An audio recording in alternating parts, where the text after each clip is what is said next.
Silence. Back at the hospital, Mrs. Cameron's heartbeat slowed into a peaceful rhythm. The unseen light dimmed but remained, hovering in the quiet air as though waiting for something to happen. A faint sound, like a whisper carried on a soft breeze, drifted through the room, weaving through the sterile walls of the hospital. Mrs. Cameron's eyes fluttered shut, a serene smile playing at the corners of her lips as she sank into a deep sleep. In her mind, visions of her childhood danced like fleeting memories. She saw herself as a young girl, wobbling as she took her first steps on a sunlit lawn, the warm laughter of her parents echoing around her. The scene shifted, and she was sitting at a desk on her first day of school, the crisp smell of new books filling the air. The memories were vivid, almost tangible, as though she were reliving them rather than simply recalling them. Then, through the swirl of memories, an unseen presence whispered into her thoughts. It was soft yet distinct, not threatening but firm, like a gentle hand on her shoulder. Not yet. The words echoed through her dreamscape, reverberating with a strange, otherworldly clarity. Mrs. Cameron stirred slightly in her sleep, but the smile never left her face. Meanwhile, across town, Lily grabbed the remote from the coffee table and flopped down onto the couch beside Max. She stretched out, her legs kicking up onto the armrest as she let out an exaggerated sigh. "Did you feel that?" she asked, her tone light but tinged with curiosity. Max barely glanced at her, his eyes still on the flickering TV screen. "Feel what?" he muttered, his mind already slipping back to the thoughts that had been gnawing at him all day, the weight of responsibility, the need to find a job, and how to help their mom without making her worry. "I don't know, it was weird, like this shiver or something. It felt like someone walked over my grave," she said, her voice trailing off as she glanced around the room. Her usual playfulness dimmed by the strange sensations still clinging to her. Max grunted in response, clearly uninterested in whatever Lily was feeling. He wasn't in the mood for one of her whimsical tangents right now. The stack of bills weighed on him, and though they'd decided earlier to get jobs, the actual process seemed more daunting the more he thought about it. Where would he even apply? What kind of job could he handle that wouldn't interfere with school? And how would their mum react to them stepping up like this? Lily, undeterred by Max's lack of response, tapped the remote against her chin, her mind still lingering on the strange feeling. She didn't know what it was, but something in the air felt off, like the whole room had briefly shifted out of place before snapping back to normal. She shrugged it off, sinking further into the couch and absent-mindedly flipping through channels as the light outside began to fade, casting long shadows through the room. In the quiet moments that followed, neither sibling noticed the subtle pulse of energy that seemed to ripple beneath the surface of everything, connecting them to something beyond their comprehension, something waiting, watching, unseen. Back at the hospital, Mrs. Cameron's peaceful expression deepened as she drifted further into sleep. The whispers lingered, soft but insistent, as if the universe itself was gently guiding her along a path not yet finished. "Not yet," the voice repeated, barely a whisper now, fading into the stillness of the room.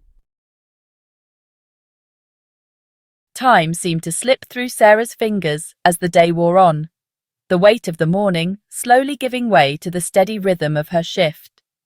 Finally, her lunch break arrived, and she made her way to a quiet corner of the break room. With a tired sigh, she sat down and opened her bag. Inside, she found a breakfast sandwich wrapped carefully in foil, made from the pancakes she'd whipped up that morning. A soft smile touched her lips, knowing exactly where it had come from. Her twins had taken care of her in a small, meaningful way. Her hand reached further into the bag, and she chuckled softly, shaking her head. There, nestled beside the sandwich, was a small can of V8 juice, Lily's doing. Sarah could almost hear her daughter's playful voice in her head. "A little something healthy for you, Mum. You're always drinking coffee." She smiled, grateful for the quiet moments like this, when even the smallest gestures of care from her kids felt like a balm to her tired soul. Code blue, 5th hall, code blue. Sarah's body tensed, her sandwich halfway to her mouth. She glanced around the break room, then quickly stuffed the rest of her sandwich back into the bag and stood up. Her heart raced as she hurried toward the front desk, the familiar rush of adrenaline taking over.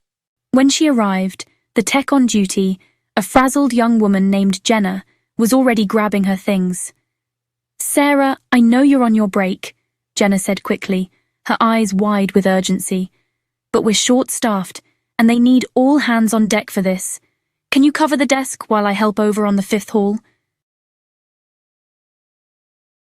Without hesitation, Sarah nodded. "Go. I'll hold things down here." Jenna flashed a grateful smile before rushing off, leaving Sarah alone at the desk. She sat down, her eyes darting to the monitors in front of her. Her lunch break was officially over, but she barely had time to think about it. She picked up the sandwich again and ate quickly, her focus split between her food and the flashing alerts on the monitors. The minutes ticked by in a blur of activity. Through the window in front of the desk, Sarah could see nurses and doctors moving swiftly through the hall, their expressions tense as they raced toward the patient in crisis. The energy in the hospital shifted, the air thick with desperation as the code continued. Sarah's gaze lingered on the monitors, but every now and then her attention drifted toward the doors leading to the 5th hall.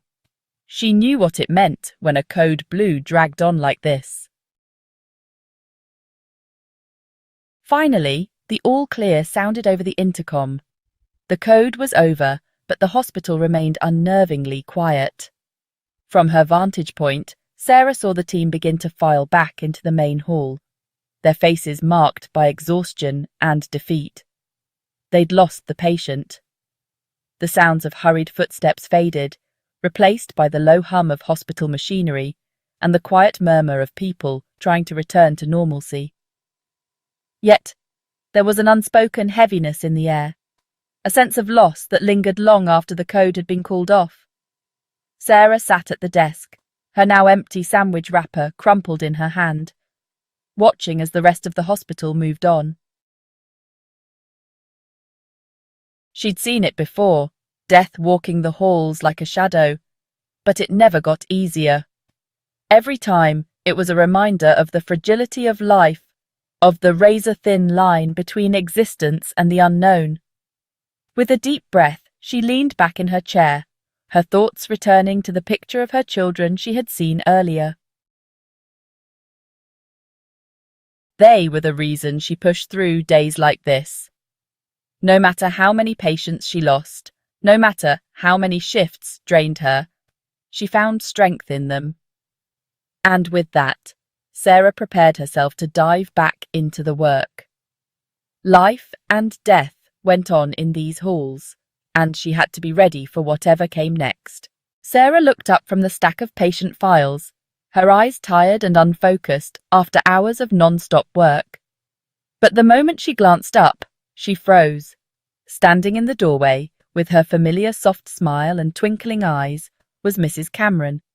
The elderly woman's presence was as calming as ever, though a little unnerving considering she wasn't supposed to be out of her room. "Mrs. Cameron?" Sarah asked, rising from her chair and taking a tentative step forward. Mrs. Cameron's smile widened, her weathered face crinkling in the way that only years of life and wisdom can create. "Ah, Sarah, my dear," she said, her voice lilting with a strange melodic quality. "It's all just a circle, you know. Life. It spins and spins, and we worry so much about how we'll leave this world. But that's not the point. No, not at all. Sarah blinked, momentarily caught off guard by the odd statement. Mrs. Cameron, you really shouldn't be out of your room. Come on, let me help you back. But Mrs. Cameron waved her hand dismissively, as if being out of bed was the least of her concerns. Oh, don't fuss over me. The universe has its ways, and it's not my time yet. That much I've been told. Her eyes sparkled with a knowing look, as though she had been let in on some grand cosmic secret that Sarah couldn't begin to fathom. Sarah gently took Mrs. Cameron by the arm, guiding her toward the hallway. What have you been told, Mrs. Cameron? As they slowly walked, Mrs. Cameron rambled on, her voice soft and filled with a kind of poetic rhythm. We're all connected, you see. The fabric of the universe. It's like threads, weaving in and out of each other. We think we're all separate, living our little lives in these fragile bodies, but we're not. Every moment, every choice, it pulls on that thread and tugs at another. Sarah listened, even though she didn't quite understand what the old woman was saying. She could hear the deeper meaning in Mrs. Cameron's words, even if the specifics eluded her. There was something comforting in it, even if it sounded like the kind of mystical nonsense that made the nurses whisper behind her back. We shouldn't worry so much about when we go or how we go, Mrs. Cameron continued as they reached her room. It's the life we live while we're here that matters. The little things, the pancakes you make for your children, the laughter you share, the love you give, that's what stays with us. That's what we take with us when we're done spinning through this world. Sarah paused as Mrs. Cameron's words sank in. It was simple advice, but something in the way she said it made Sarah's chest tighten. Mrs. Cameron's ramblings about the universe might not have made sense on the surface, but there was truth woven into the madness. They reached Mrs. Cameron's room, and Sarah helped her into bed. The elderly woman settled in with a sigh, her eyes closing as she rested against the pillows. It's all a circle, she muttered, more to herself now. All of us, woven together, part of something so much bigger. Don't worry, Sarah, you're doing just fine. The universe is watching over you, and those beautiful children of yours. Sarah felt a strange warmth at that, and for a moment she allowed herself to believe that maybe, just maybe, Mrs. Cameron knew something the rest of them didn't. As she pulled the blanket over the elderly woman, Mrs. Cameron smiled again, her eyes still closed, her breath deepening as she drifted back to sleep. Sarah stood for a moment longer, watching her. Then, quietly, she stepped out of the room, her mind buzzing with the old woman's words. The universe. Circles. Connections. She didn't understand it, but somehow she appreciated the conversation more than she could explain. Maybe there was more to all of this than she had thought.